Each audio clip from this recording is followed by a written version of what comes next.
Здравейте, уважаеми зрители! Аз съм доктор Росица Кръстева и имам удоволствието да представя някои нови аспекти от съвременното разбиране за рака. Едно от тези неща е персонализираната медицина. Какво представлява персонализираната медицина и какви са нейните цели? Персонализираната медицина е нова тенденция в лечението на всички заболявания, която има за цел чрез индивидуалните особености на индивида и чрез точната диагностика на съответния процес, бидейки той и злокачествен, да определи правилното лечение при този пациент. В частност, медицинската онкология или персонализираната онкология има задача да определи точната диагноза, т.е. какъв е видът на рака, каква е неговата молекулярна диагностика и какъв вариант за лечение да бъде избран при този пациент. Цялата тази нова концепция се наложи в последните години, именно защото ние сме разбрали и знаем много повече за всички заболявания, т.е. медицината като цяло, медицината и науката като цяло вървят нагоре. Има велики открития, не само в предишните векове и в нашия настоящ, и това промени коренно разбирането за много заболявания, включително и за рак. Нека да ви дам един пример. Египтяните, прекрасна цивилизация с невероятни постижения, са познавали много неща, включително и заболявания, значително и злокачествени заболявания. Те са лекували рак, но тяхното разбиране за рака е било, че това е тумор, който се е появил на място, където не трябва да бъде, и затова те го оперират, т.е. махат го. Тяхното разбиране за лечение на рака е било, че нещо, което се появява там, където не трябва, трябва да бъде отстранено.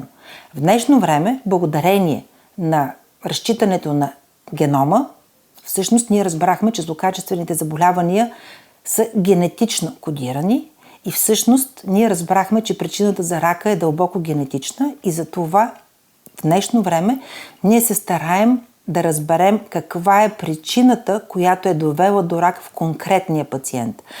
Тоест, съвременното лечение на рака се различава коренно от това, което нашите прадеди са използвали като лечение.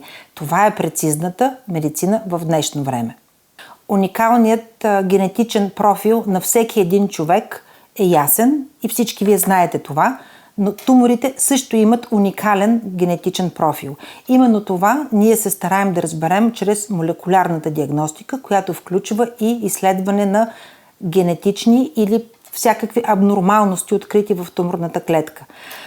Ако искате да го разберете по-добре, нека да кажем следното. Ако химиотерапията или цитостатиците, лекарствата действат на всички хора, които имат злокачествено заболяване, тъй като те атакуват туморните клетки в определени фази на тяхното развитие, то новите терапии, за които сте чували таргетна или имунотерапия, действат по съвсем друг механизъм. Те блокират определени рецептори или определени пътища, по които туморната клетка се е активирала и спират тяхното развитие.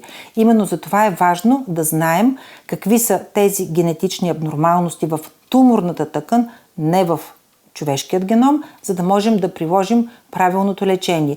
Или от 10 човека, които имат примерно рак на белия дроб, таргетната терапия би действала примерно само на 2 от тях, които имат определени мутации. Това е нещо, което в съвремието ние прилагаме и в България има добър достъп до тази диагноза и може да бъде направено. Персонализираната медицина предлага най-правилното лечение при пациентите, основано на молекулярна диагностика, и има още един бонус за това, че можем да използваме този персонализиран подход при скрининг и превенция на раковите заболявания.